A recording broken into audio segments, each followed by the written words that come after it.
Гласот на Америка на македонски, преку една деценија вашиот прозорец кон сад. А сега, директно од студиото во Вашингтон. Добро вечер, ова е ТВ журналот Newsflash на Гласот на Америка на македонски. Со вас во оваа емисија ќе биде Јане Бојаджиевски. Соединетите американски држави почна истрага кој ги доставил десетиците илјади доверливи документи за војната во Авганистан, едно од најголемите протекувања на тајни во армиската историја. На војниот фронт НАТО вели дека го пронашло телото на еден од 20 исчезнати американски морнари. За овие вести на почетокот на емисијава. Началникот на Американскиот здружен штаб, адмиралот Мајк Мулен, вели дека е шокиран од објавувањето на илјадници тајни документи за последните 6 години од војната во Авганистан. Неовластеното објавување би можело да ги доведе во опасност американските сили во Авганистан, кажа Мулен. Во документите објавени неделата на веб страницата Wikileaks се наведува дека пакистанската разузнавачка служба поддржува одредени бунтовнички групи активни во Авганистан. НАТО соопшти дека го пронашле телото на еден од 20 исчезнати американски морнари во Авганистан. Продолжува потрагата по другиот исчезнат војник. Талебан претходно јави дека во престрелка убил еден морнар, а друг заробил. Нафтениот гигант British Petroleum соопшти дека извршниот директор Тони Хейворд ќе напушти функцијата на 1 октомври по критиките за начинот на кој реагираше на нафтеното излевање во Мексиканскиот залив. На местото на Хейворд доаѓа американецот Боб Дадли, кој во моментов раководи со операциите на BP за чистење на заливот. Тони Хейворд ќе биде поставен за раководител на операциите на BP во Русија.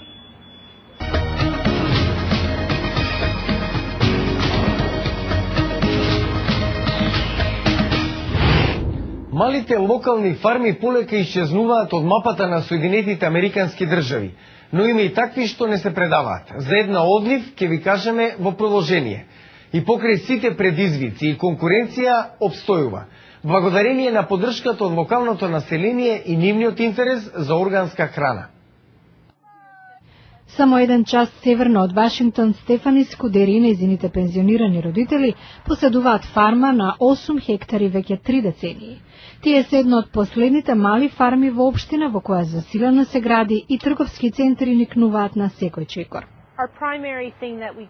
Основна дејност на нашата фарма е одгледување животни, јагниња, кози, кокошки и мисирки за денот на благодарноста. Значи, месото ни е главно, а со зеленчук се занимаваме како споредна дејност. Стефани главно самата ја води фармата, а сопругот и нејзините родители понекогаш се приклучуваат. Повеќето од нејзините муштерии се од соседните општини и малите градови околу фармата. Таа продава зеленчук со цени кои се исти како во супермаркетите.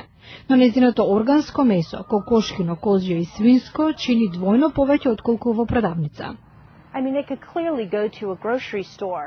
Луѓето купуваат од локалните продавници, но ако сте загрижени што јадете, тогаш ќе купите од локална фарма, ротквици, аспарагус и знаете дека е здрава храна. Фармата Fox Hollow е семеен бизнис. Земјиштето го купил нејзиниот татко кога се пензионирал во 1980-тите и потоа и го оставил на ќерка му. Стефани се надева да го продаде на нејзината сега 7-годишна ќерка Оливија. Таа вели дека изминатите години забележала поголем интерес за малите фарми и купување на локално одгледувани производи. Но Стефани признава, фармерството е тешка и непредвидлива дејност. Во мојот случај имам доволно приход да останам дома, да се грижам за ќерка ми преку летото и да си давам мала плата. Придонесувам за подмирување на сметките, но ако не е сопругот кој работи на Capitol Hill, не би можела сама да излезам на крај. И покрај предизвиците, Стефани вели дека нејзиниот сон е фармата Fox Hollow да остане семеен бизнис и не би ја променила работата за ниту една друга. Секој корисник на Facebook има во просек по 170 пријатели и споделува 70 на лични информации, вклучувајќи домашни видеа и семени фотографии. Откако деновиве го мина прагот од 500 милиони корисници, Facebook е повеќе од интернет страница за дружење. Тоа е глобален феномен кој го одредува начинот на кој комуницираат луѓето. Facebook има половина милиарда корисници од вкупно нешто помалку од 7 милиарди жители на оваа планета. Всушност, ако Facebook е суверена држава, би била третата најнаселена по Кина и Индија. Од некогашен личен обид на основачот, студентот на Харвард Марк Цукерберг, да се поврзе со неколку пријатели, Facebook изминативе 15 месеци добива по 8 нови корисници на секоја секунда. Страницата го измени начинот на кој луѓето комуницираат. Има возможува на милиони да споделуваат лични размислувања, фотографии со нивната мрежа на пријатели. Основачот коментира: Луѓето се поврзаа, не само што споделуваат информации и различни видови на содржина, туку се поотворени и се дружат се повеќе. Се промени таа општествена норма. Луѓето споделуваат се, целиот живот на Facebook, раѓања, дипломирања, бракови, па дури и разводи.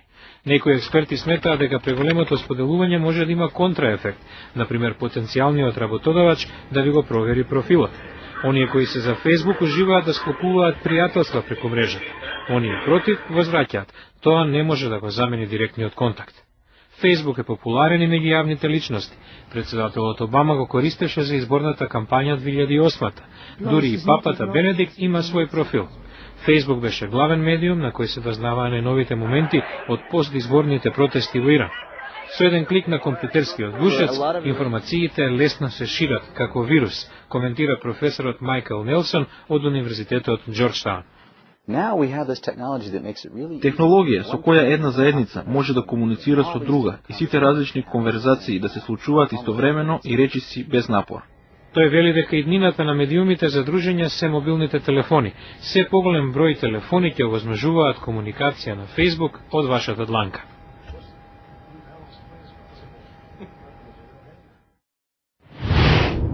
А утре кој вид на камен ќе стане официјален символ на Калифорнија? Околу тоа ги кршат копијата законодавците на оваа сојузна држава. На помош повикана дури и науката. Гледајте утре во News Flash. Утре во Ньюсфлеш, каменот на Калифорнија. Политичар бара серпентинот, официјалниот символ на сојузната држава, да биде сменет поради штетност по здравјето. Гледате утре во Ньюсфлеш. Ко гледавте News Flash на гласот на Америка на македонски. Јас сум Јане Бојаджиевски од студиото во Вашингтон.